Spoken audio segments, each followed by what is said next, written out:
Hello everyone. Today we are going to discuss about the surgical instrument for the मतलब total abdominal hysterectomy. Abdominal hysterectomy करते हैं उसमें जो भी हम इंस्ट्रूमेंट का यूज करते हैं, आज हम ट्रॉली पे ये सीखेंगे हर एक इंस्ट्रूमेंट का क्या काम होता है। तो ये किडनी ट्रे होती है, जैसा कि आप देख पा रहे हैं इसका जो शेप है वो भी किडनी के जैसा है। तो ये किडनी ट्रे होती है, इसका हम यूज किस चीज के लिए करते हैं, जैसे कि अगर हमें एनएस फिल करना या कोई फ्लूइड फिल करना है या फिर कभी हम वॉश देते हैं तो उसके लिए भी किडनी ट्रे का यूज करते हैं, और स्कैल्पल रखने के लिए हम किडनी ट्रे का यूज करते हैं। So this is a scalpel जो कि शार्प इंसीजन के लिए हम यूज करते हैं, जैसे कि स्किन को कट करने के लिए, लिगामेंट्स को कट करने के लिए, तो हम इसका यूज करते हैं। इसको हम बोलते हैं scalpel. It has a little handle जहाँ पे हम ब्लेड फिक्स करते हैं। ब्लेड के जो नंबर्स हैं वो अलग अलग होते हैं, जैसे कि 22 नंबर का ब्लेड है, ऐसे छोटे ब्लेड्स भी होते हैं, बड़े ब्लेड्स भी होते हैं। ये हम अकॉर्डिंग टू आवर रिक्वायरमेंट इसको चेंज करते हैं। तो this is a scalpel and this is a kidney tray. Now come to the sponge holder forcep. इसको हम स्पंज होल्डर फॉरसेप भी बोलते हैं बिकॉज इससे हम स्पंज को होल्ड करते हैं पेंट ड्रेपिंग के लिए, पेंटिंग के लिए बेसिकली। एंड इसको हम रिंग फॉरसेप भी बोलते हैं। रिंग लाइक स्ट्रक्चर जो कि मतलब कि इसके टिप पर है, इसीलिए इसको रिंग फॉरसेप भी बोलते हैं। And it has a traumatic serrations. ठीक है, ये ट्रॉमेटाइजिंग नहीं होते हैं, ये ट्रॉमेटिक होते हैं। तो कई बार ऐसा होता है कि कोई ब्लड वेसल्स है उसको भी हमें पकड़ने के लिए इसका यूज करना पड़ता है। इस वीडियो में मैं सिर्फ इंस्ट्रूमेंट जितने भी हैं इनका यूज गायनेकोलॉजिकल पर्पज से ही बताऊंगी। नेक्स्ट वीडियो में मैं इनका यूज ऑब्स्टेटिक पर्पज से बताऊंगी। तो ये अपना जो है इसको स्पंज होल्डर फॉरसेप बोलते हैं। तो ये एट्रोमेटिक इंस्ट्रूमेंट होता है। इसका हम यूज जो है कोई भी वेसल है उसको होल्ड करने के लिए भी यूज कर सकते हैं, और इसका हम यूज जो है बेसिकली तो स्पंज होल्डर के लिए ही स्पंज होल्डिंग के लिए ही यूज करते हैं। ये हमारा नॉन टूथ फॉरसेप है बिकॉज इसमें टूथ नहीं है। And this is a tooth forcep. आप देख सकते हैं इसमें टूथ है दोनों साइड। तो ये क्या होता है, जो भी टॉट टिश्यू होता है, जैसे कि आप रेक्टस शीथ है या कोई टॉट लिगामेंट है, तो हम उसको पकड़ने के लिए इसका यूज करते हैं, और इसका यूज हम वेस्कुलर स्ट्रक्चर को पकड़ने के लिए यूज करते हैं। So this is a non tooth forcep and this is tooth forcep. Now come to the needle holder. आप देख पा रहे हैं इसमें मैंने निडल को होल्ड कर रखा है। तो ये जो होता है इसको हम निडल होल्डर कहते हैं, और इसके अंदर लॉक होता है। ठीक है, कि हमको जब हम निडल को होल्ड करते हैं उसके बाद हम इसको लॉक कर देते हैं। अगर हम इसको लॉक करते हैं तो हमारी जो निडल है वो फिक्स हो जाती है, ये मूव नहीं करती है, जिससे कि हम इजिली सूचरिंग कर सकते हैं। This is a broad and long scissor जो कि हम सूचर कटिंग के लिए यूज करते हैं। So this is a suture cutting scissor. The other one scissor is the ये वो है टिश्यू कटिंग सीजर है। It has a little bit of curve जो कि हमको कोई भी टिश्यू कट करने के लिए थोड़ा इजी रहता है, इजी टू हैंडल रहता है, एंड इसमें एक छोटा सा कर्व रहता है।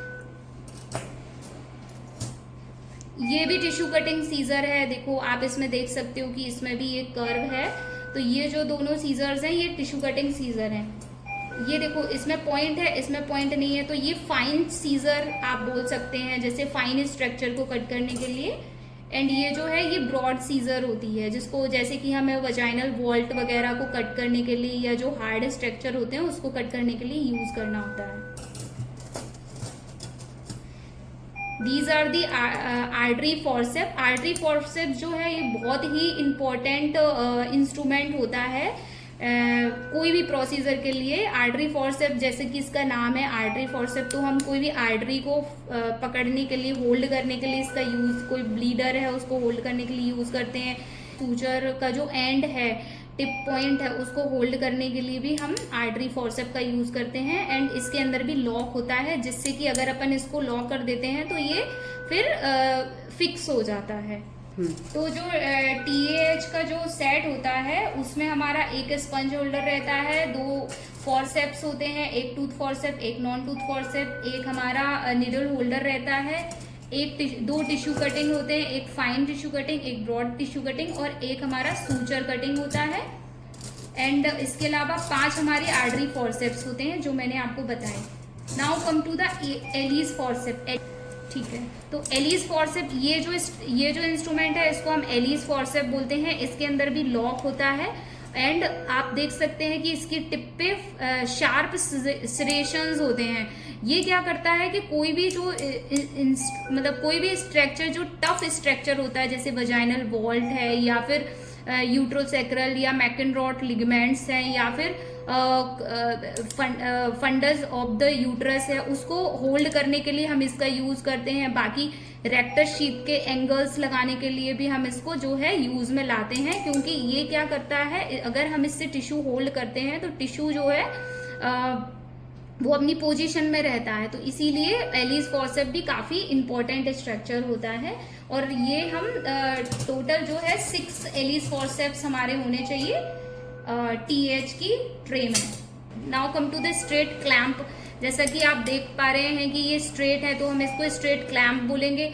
और इनका जो ये नेक है, जो टिप है, ये काफी लॉन्ग रहता है, तो हम इसको किसी भी टिश्यू को होल्ड करने के लिए इसका यूज करते हैं। जैसे कि TH में हम क्या करेंगे, जो दोनों कॉर्नुआ होते हैं यूट्रस के उसको होल्ड करके ट्रैक्शन देने के लिए अपन दोनों साइड ये स्ट्रेट फॉरसेप का यूज करेंगे। इसके अलावा हम जो मैकेनरॉट लिगामेंट होता है आफ्टर यूट्राइन आर्टरी लाइगेशन, जब हम मैकेनरॉट को क्लैंप करते हैं तो उसके लिए भी हमें स्ट्रेट क्लैंप का यूज करना होता है। तो ये टोटल हमारे पास 3 होने चाहिए, 3 स्ट्रेट क्लैंप हमारे पास होने चाहिए ट्रे के अंदर कम से कम।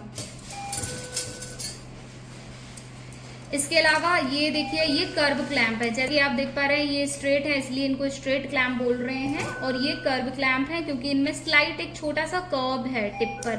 तो कर्व क्लैंप को हमें सभी जगह यूज करना होता है स्ट्रेट। तो कर्व क्लैंप को हमें राउंड लिगामेंट जब हम क्लैंप करते हैं उसके लिए, ट्यूबोवेरियन लिगामेंट के लिए, यूट्राइन आर्टरी के लिए और यूट्रोसैक्रल के लिए, इवन जो हमारा वॉल्ट होता है उसको भी क्लोज करने के लिए हम कर्व क्लैंप का यूज करते हैं। तो कर्व क्लैंप बहुत ही इंपॉर्टेंट क्लैम्प्स होते हैं एब्डोमिनल हिस्टेक्टोमी के केस, एब्डोमिनल हिस्टेक्टोमी के लिए। These are the towel clips. जब हम पेशेंट को ड्रेप करते हैं तो जो हमारी ड्रैपिंग है उसको फिक्स रखने के लिए हम ये टॉबल क्लिप्स का यूज करते हैं। इसके अलावा टॉबल क्लिप का यूज हम एज अ ग्रिपिंग के लिए भी यूज करते हैं in the case of myomectomy. Fibroid एक फाइब्रस टिश्यू होता है, तो उसको ग्रिप करने के लिए कभी कभी अगर हमारे पास मायोमा स्क्रू नहीं है तो इस केस में हम टॉबल क्लिप से भी फाइब्रॉइड को होल्ड करके ट्रैक्शन देके उसको निकाल सकते हैं। And these are the retractor, जो कि हम ब्लैडर को रिट्रैक्ट करने के लिए एंटीरियर एंड पीछे बॉबल को रिट्रैक्ट करने के लिए यूज करते हैं। तो ये 2 रिट्रैक्टर्स होते हैं जो TH के केस में हमें यूज में आते हैं। तो जो सूचर्स होते हैं वो यूजुअली हमारे सभी जगह 1 नंबर सूचर ही हम यूज करते हैं, और इसमें 2 तरीके के सूचर्स होते हैं, एक राउंड बॉडी जैसे कि ये राउंड बॉडी है और एक होता है रिवर्स कटिंग। तो राउंड बॉडी हम सभी जगह यूज करते हैं एक्सेप्ट जो टॉट लिगामेंट्स होते हैं जैसे कि यूट्रोसैक्रल और मैकेनरॉट और इसके अलावा वॉल्ट, तीनों को क्लोज करने के लिए हमें रिवर्स कटिंग का यूज करना पड़ता है। बाकी सारे स्ट्रक्चर लाइगेट करने के लिए हम 1 नंबर राउंड बॉडी यूज करेंगे। पेरिटोनियम क्लोज करने के लिए हमें 2 नंबर बाइक्रल यूज करना होता है, और इसके अलावा जो हमारा रेक्टस शीथ है उसको भी क्लोज करने के लिए हमें रिवर्स कटिंग 1 नंबर वाइक्रल का यूज करना होता है। And this is the non absorbable Ethilon suture जिसका हम यूज करते हैं स्किन को मतलब स्किन के लिए। ये होती है हमारी पेंटिंग के लिए, जिसमें हम ये बाउल है जिसमें हमने गॉस पीस को सोक कर रखा है बेटाडीन सॉल्यूशन में, और इसी से हम पेंटिंग करते हैं प्रॉपर एंटीसेप्टिक तरीके से। तो ये जो पूरी ट्रे है ये हमारी ट्रे होती है टोटल एब्डोमिनल हिस्टेक्टोमी की। इसमें हमारे मॉप्स होते हैं एंड ये हमारा सक्शन ट्यूब है सक्शन के लिए, and this is the cautery जो हमारे इस्तेमाल होते हैं।